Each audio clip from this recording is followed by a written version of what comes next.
In a conventional clash on the seas, be that on the high seas, in remote sea zones, or in a littoral of Russia, the U.S. Navy's surface fleet will simply not survive. A 2 Zircon or Kinzhal missile salvo guarantees at least one leaker against any type of a surface target would get through, and would be sufficient to destroy a target of the modern destroyer size.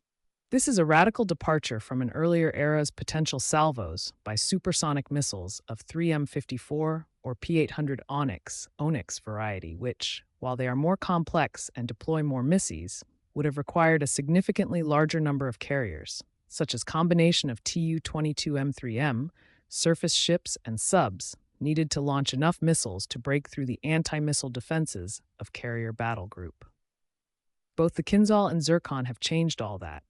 The ramifications of such a change are strategic and historic in nature. They allow, in Admiral Turner's words, for a capacity to do what might be decisive in some particular situation. Some particular situation in this case leads to an implosion of U.S. naval doctrine because its key assumption, the dramatic technological superiority of the U.S. Navy in an enemy's littoral, becomes entirely wrong. This assumption has been wrong for quite some time. But this time around, new technical and operational properties of hypersonic weapons are such that they do provide a technological leap ahead which rewrites the warfare book radically. This is a definition of a revolution in military affairs. It is, of course, very premature to talk about complete obsolescence of modern surface fleets, but it certainly spells doom for carrier-centric navies as fleets designed to fight for sea control against peers or near peers. As a carrier-centric navy, the U.S. Navy is not a force which can fight and win against Russia and China in their littorals.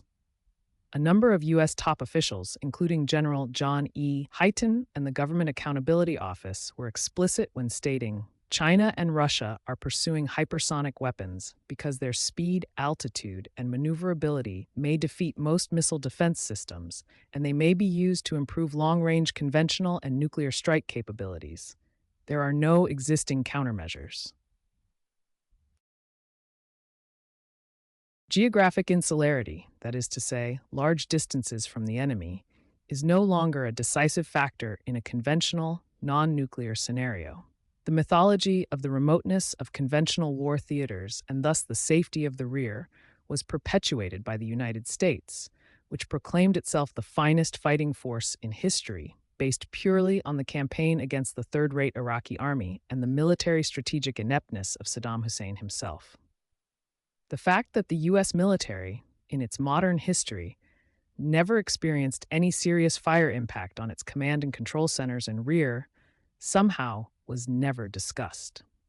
That is, not until President Putin's speech to the Russian Federal Assembly on March 1, 2018, despite the fact that even before Russia's launching of the hypersonic missile age in warfare, even before its disclosures about the existence and deployment of such weapon systems as the Kinzhal, Russia possessed a conventional ability to devastate any military target in Europe, the Middle East, or the U.S. proper.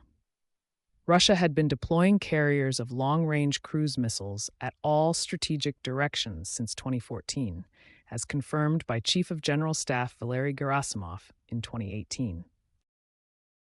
The whole notion of finding oneself, similar to Saddam's army, with one's command and control completely disrupted, with one's sensors blinded and rear ammunition depots and pre-deployed forces under attack, is not something that many in the current U.S. political and even some military elites can easily imagine.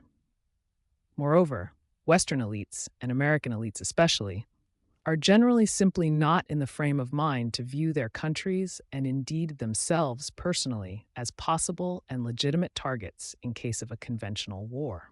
Russians know, as an example, that President Putin, even today, could be a target for a variety of governmental and non-government groups, even in peacetime.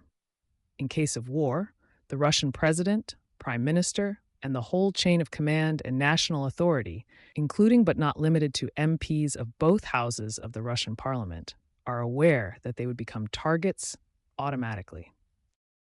Hence, the significance of the whole notion that the accuracy of modern standoff weapons is such that they can literally fly into the garage door of a house, making warfare also very personal, is a psychological barrier not many in the West have the ability to surmount, even though that is not just a capability of the future, but a current reality of today's warfare, which is likely to become even more deadly and pointed. Being located in a strategic depth far away from the line of contact of opposing forces guarantees very little in terms of personal safety anymore. But the American political class does not yet think in such terms. They simply have no reference points to regard themselves personally in danger, other than those American legislators who are former operational military personnel who have at least some grasp of the consequences of war itself, let alone even a conventional war between Russia and the United States. An overwhelming majority of the American legislators and political class are people from law, political science, journalism, and business backgrounds, with non existent experience in modern weapons, operational art, and strategy. They simply cannot conceive of the fact that even in a conventional war scenario, many Washington, D.C. buildings could be attacked and destroyed.